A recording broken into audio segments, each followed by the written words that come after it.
신앙 성장을 위한 수요 특강 새신자반 시리즈 9번째 그리스도인의 교회 생활 두 번째 시간을 함께 보도록 하겠습니다. 우리가 지난 시간 주일 성수에 대해서 우리가 함께 나눴었습니다. 주일 성수는 하나님의 거룩한 그런 일이라는 것을 우리가 다시 한번 기억하며 하나님 앞에 우리가 정해진 장소에서 하나님을 예배하는 것이 하나님께서 우리에게 원하시는 주일의 시간이라는 것을 함께 나눴습니다. 오늘은 두 번째 전도에 대해서 함께 나누고자 합니다. 전도는 아마 대부분의 교회들이 다 하고 있는 사역 중에 하나일 겁니다. 또한 교회가 해야 되는 사역들 중에 아마 중요한 사역 중에 하나가 바로 이 전도에 대한 사역이겠죠.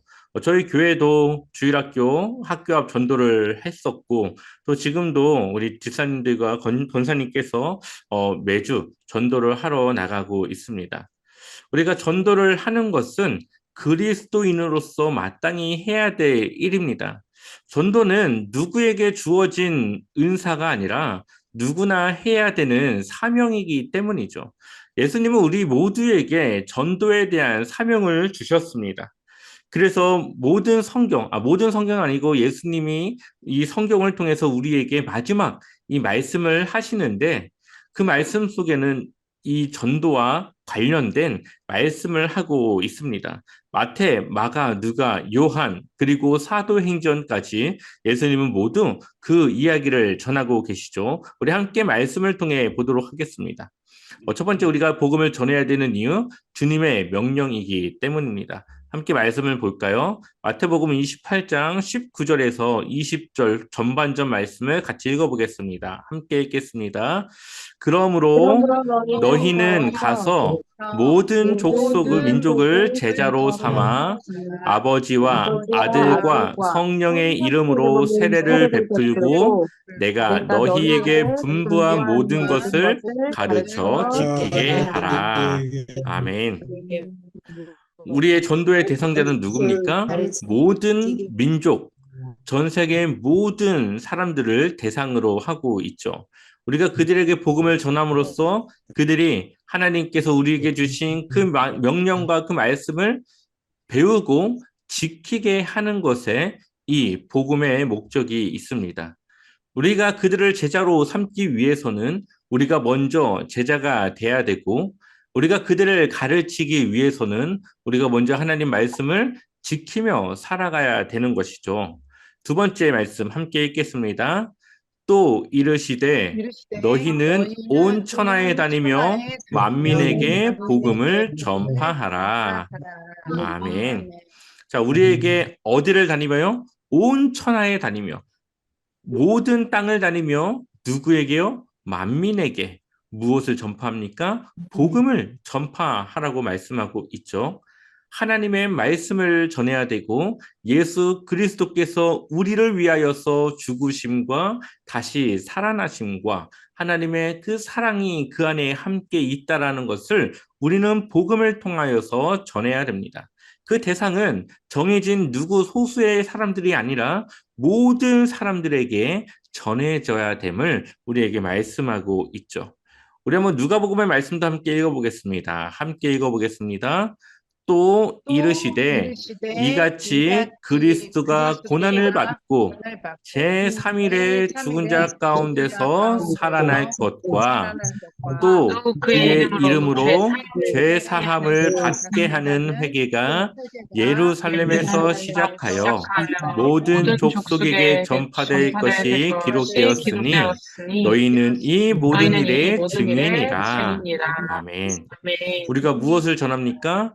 그리스도가 고난을 받고 제3일에 죽은 자 가운데서 다시 살아나신 것을 전하고 또 그의 이름으로 우리가 제 사함을 받게 하는 회개가 예루살렘에서부터 시작해서 모든 족속에게 전 세계 모든 사람들에게 전파될 것이 말씀에 이미 기록되어져 있고 우리가 그 일에 무엇입니까? 증인이죠.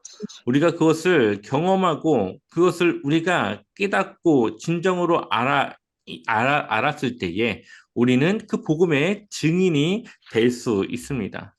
한번 요한복음의 말씀도 읽어보겠습니다. 함께 읽겠습니다.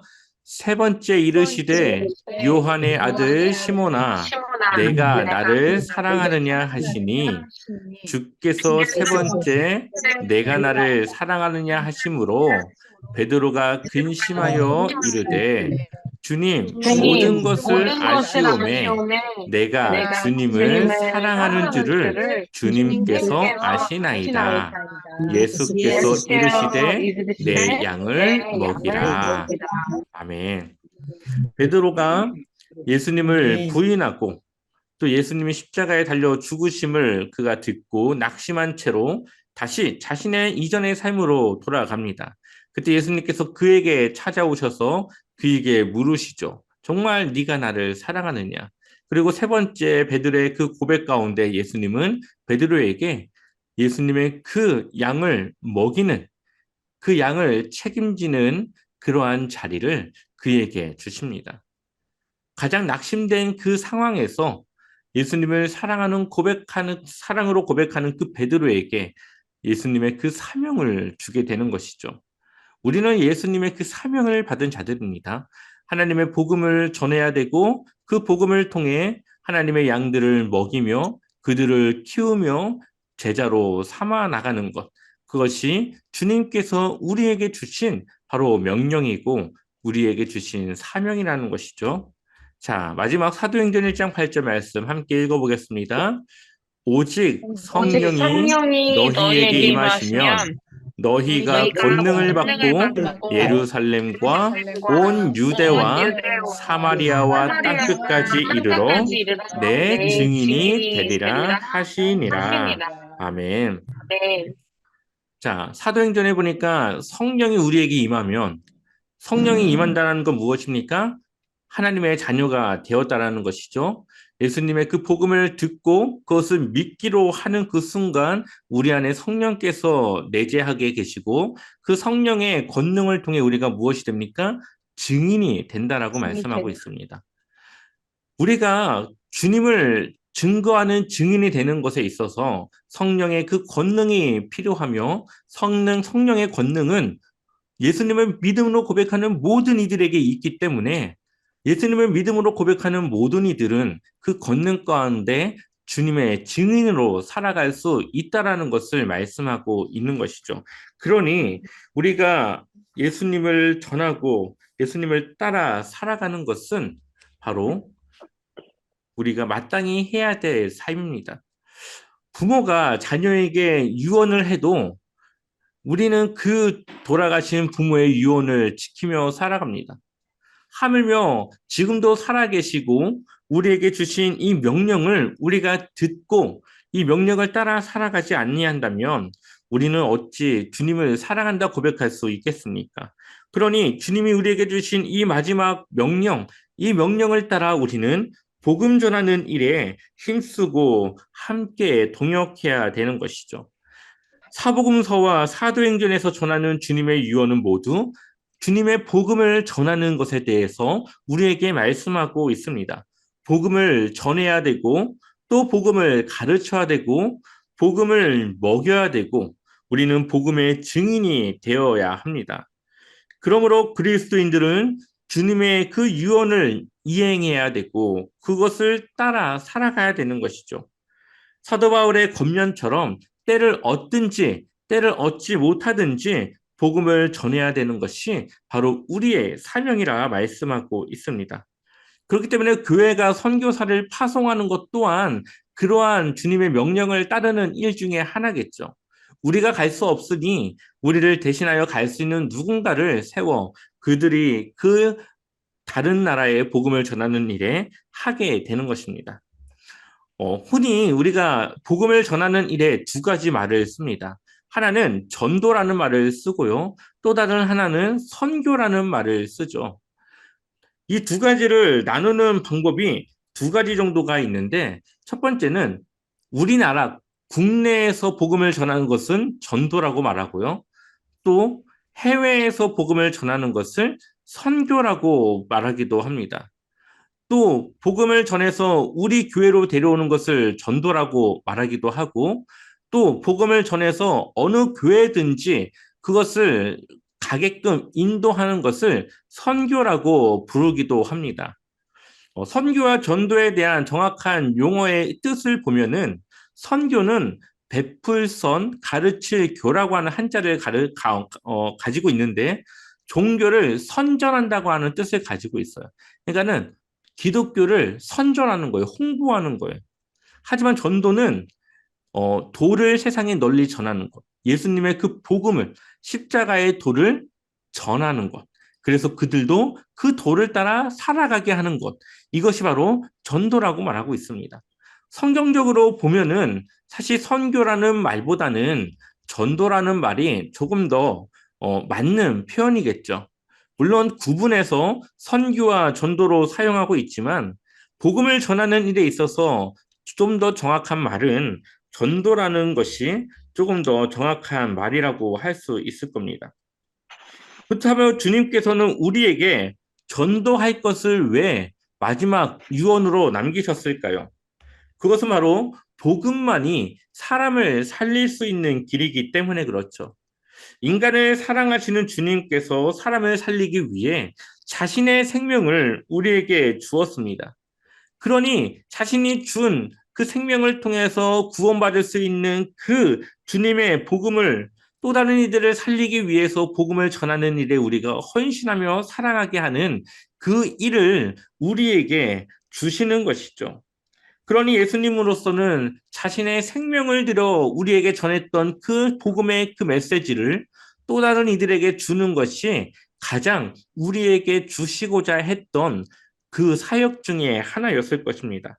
그렇기 때문에 우리는 따뜻한 마음과 선한 행실로 주님의 복음을 전하며 증언하는 주님의 증인이 되어져야 하는 것입니다.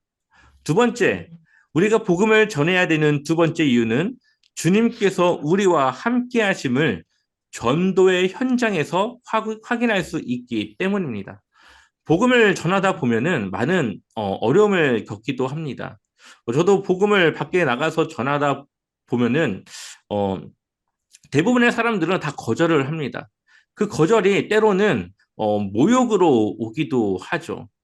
누군가는 정말 그 거부의 그 표시를 예의 바르게 하는 사람도 있지만 또 누군가는 그 거절을 굉장히 듣기 불편한 표현으로 할 때가 있습니다. 그럴 때마다 전도를 내가 왜 이렇게까지 해야 되는가를 생각하게 되고 또 그러면서도 주님의 그 명령을 따라 살아가야 되는 우리의 삶을 위해서 또 복음을 전하는 일에 열심으로 살아가게 됩니다. 그러다가 보면은 누군가는 그 복음을 듣고 진지한 고민을 할 때가 있습니다. 그러면 우리는 그 한 사람 때문에 또다시 전도를 하고자 하는 마음과 생각을 갖게 되는 것이죠.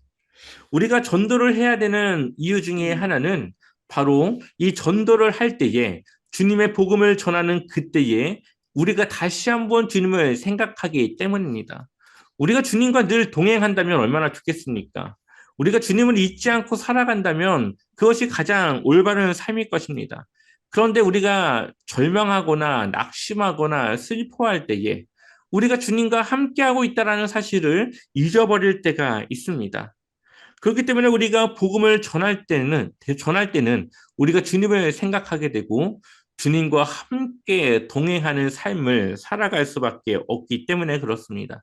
그러니 우리가 복음을 전할 때 우리는 주님을 의지하고 주님과 함께 동행하는 삶을 통하여서 우리가 주님과 함께하고 있음을 그 전도의 현장에서 확인할 수 있습니다. 또한 복음을 전할 때에 우리 안에 성령께서 그 권능을 통해 일하시기 때문에 우리는 하나님의 그 능력을 경험할 수 있는 것이죠. 우리 한번 말씀을 한번 읽어볼까요? 우리 좀 전에 읽었을 때는 마지막 부분이 빠져 있었는데 한번 그 마지막 부분까지도 같이 읽어보겠습니다. 함께 읽겠습니다. 그러므로 너희는 가서 모든 민족을 제자로 삼아 아버지와 아들과 성령의 이름으로 세례를 베풀고 내가 너희에게 분부한 모든 것을 가르쳐 지키게 하라. 내가 내가 세상 세상 끝날까지 끝날까지 너희와 너희와 항상 함께 항상 있으리라 있으리라 하시니라. 하시니라. 아멘. 아멘. 예수님께서 우리에게 마지막 이 말을 남기실 때에 우리에게 약속하고 계십니다.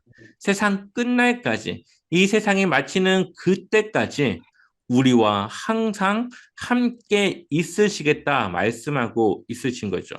임마누엘의 하나님이신 예수님께서 우리와 늘 함께 계시겠다 말씀하고 있습니다. 아멘. 그러니 항상 우리와 함께 하시는 주님을 우리가 전도의 삶을 통하여서 누릴 수 있고 또 구체적으로 주님께서 우리와 함께하고 있다는 것이 무엇인지를 우리는 경험할 수가 있습니다. 이 책을 쓰신 이재철 목사님은 이러한 글을 남겼습니다. 이 목사님은 오랜 시간을 사업을 하셨던 분이고 뒤늦게 신학을 하면서 목회자의 길을 걸어가신 분이신데 그 목사님은 이렇게 고백합니다. 나는 신학교에 입학하기 전 15년 동안 사회생활을 했다. 그 15년 가운데 4년은 직장 생활을 하였고 나머지 기간 동안에는 사업을 했다. 세상에 쉬운 일이 어디 있겠는가? 직장 생활이나 사업이나 어렵기는 매한 가지였다. 새벽부터 밤 늦게까지 땀 흘리며 수고해야만 했다. 그러나 늦게 시작한 목회는 그보다 훨씬 더 힘들었다. 얼마나 힘이 들었으면 목회를 시작하자마자 체중이 6kg이나 빠졌겠는가. 교회는 교인이 많아지는 만큼 더 힘들다. 그런데도 나는 목회 현장에서 늘 말할 수 없는 큰 보람을 느낀다. 말씀 안에서 교인들의 삶이 변하고 인생의 목적과 가치관이 새로워지며 허물어져 가던 가정이 다시 회복되는 것을 날마다 목격하면서 나와 함께 계시는 주님을 확인할 수 있기 때문이다. 네. 목사님이 목회를 하면서 힘든 그 순간마다 자신의 목회 가운데 함께 하시는 예수님, 자신이 전하는 그 복음 가운데 변화되어지는 성도들의 그 삶을 통하여서 그 힘듦을 이겨낼 수 있었고 복음을 전하는 일에 더욱 열중할 수 있었다라고 말씀하고 있습니다. 복음은 능력이 있죠. 복음은 살아있는 하나님의 말씀입니다. 그러니 우리가 복음으로 살아가고 우리 안에 주님의 복음이 있다고 한다면 우리의 삶은 변화되어져야 되고 하나님의 그 능력을 우리가 날마다 경험할 수 있어야 됩니다. 우리가 전도를 한다고 하는 것은 우리가 외운 하나님의 지식을 전하는 것이 아니라 우리의 삶 속에서 함께 하시는 예수님을 또 다른 이들에게 전하는 삶을 살아가는 것이라고 말할 수 있겠죠. 고린도 후서 4장 7절을 보면 우리가 이 보배를 질그릇에 가졌으니 이는 심히 큰 능력은 하나님께 있고 우리에게 있지 아니함을 알게 하려 함이라. 아멘. 아멘. 우리의 삶 속에서 우리가 감당할 수 없는 큰 일들을 만났을 때에 그것을 이겨낼 수 있고 그것을 극복할 수 있는 힘은 우리에게서 나오는 것이 아니라 바로 우리 안에 계신 보배 되신 예수 그리스도와 성령 하나님의 그 능력 가운데 우리가 살아갈 수 있게 되는 것이죠. 우리는 그러한 것들을 고백하고 전함을 통하여서 우리 안에 보배로 계신 그 하나님을 우리가 전할 수 있는 것입니다. 그렇기 때문에 우리는 우리의 삶 속에서 늘 일하시는 그 하나님을 경험해야 되고 그 하나님을 전할 수 있어야 되는 것이죠.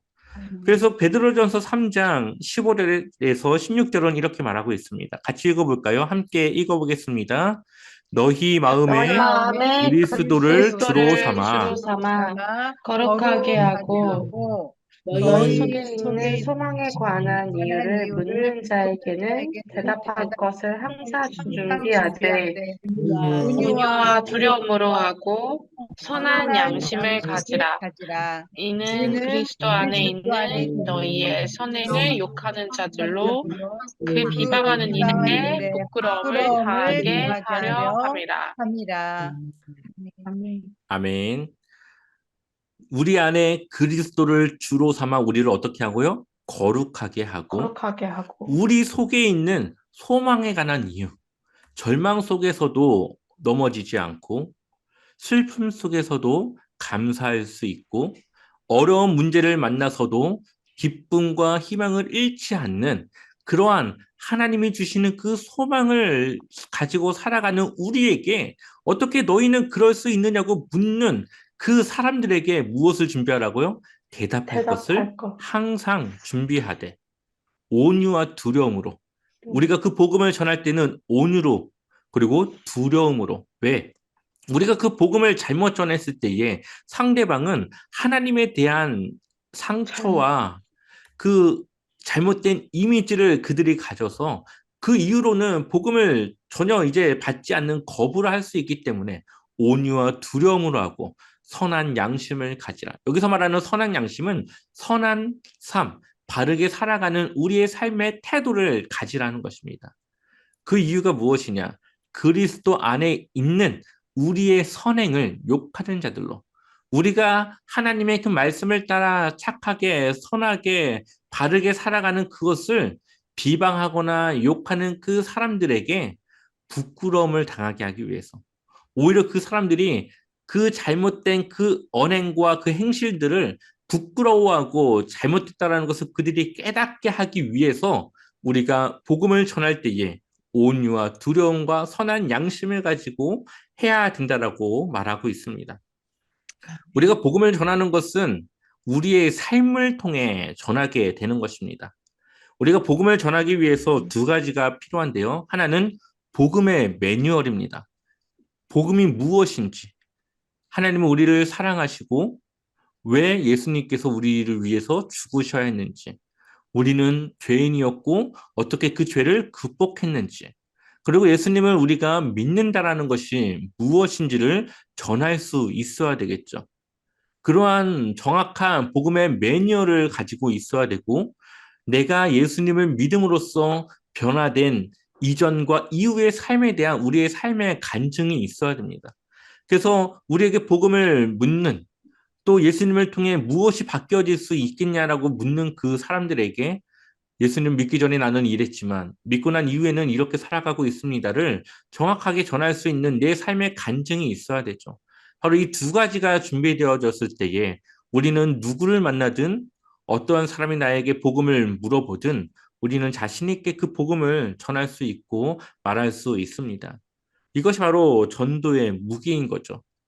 많은 교회들이 CD를 전하기도 하고 테이프를 주기도 하고 또 인터넷에 성경의 말씀, 하나님의 말씀을 전하는 것을 링크를 보내주기도 합니다. 복음의 전도지를 나눠주기도 하고 사람들에게 교회를 나가 볼 것을 권면하기도 합니다.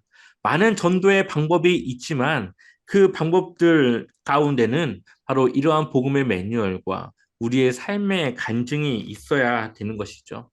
그랬을 때에 우리는 주님의 복음을 전하고 또 우리에게 소망에 관해 묻는 자들에게 늘 대답할 것을 준비하여서 주님의 그 복음을 전할 수 있어야 되는 것입니다. 저는 우리의 제자와 삼교회가 이러한 복음의 매뉴얼과 복음의 산 간증의 그 메시지들을 통하여서 우리 주변에 나와 함께하는 이들에게 그 복음을 전할 수 있고 또 그들도 복음 안에서 변화된 삶을 살아가기를 또 그렇게 우리가 변화시켜 나가기를 주님의 이름으로 간절히 축원합니다. 네. 아멘. 마지막으로 우리 한번 같이 읽어볼까요? 함께 읽어보겠습니다. 우리의 삶 우리의 삶 속에 속에 주님의 주님의 복음을 복음을 담아야 한다. 담아야 한다. 네. 여러분들의 삶이 주님의 복음을 담아내는 그런 삶을 살아가셨으면 좋겠습니다.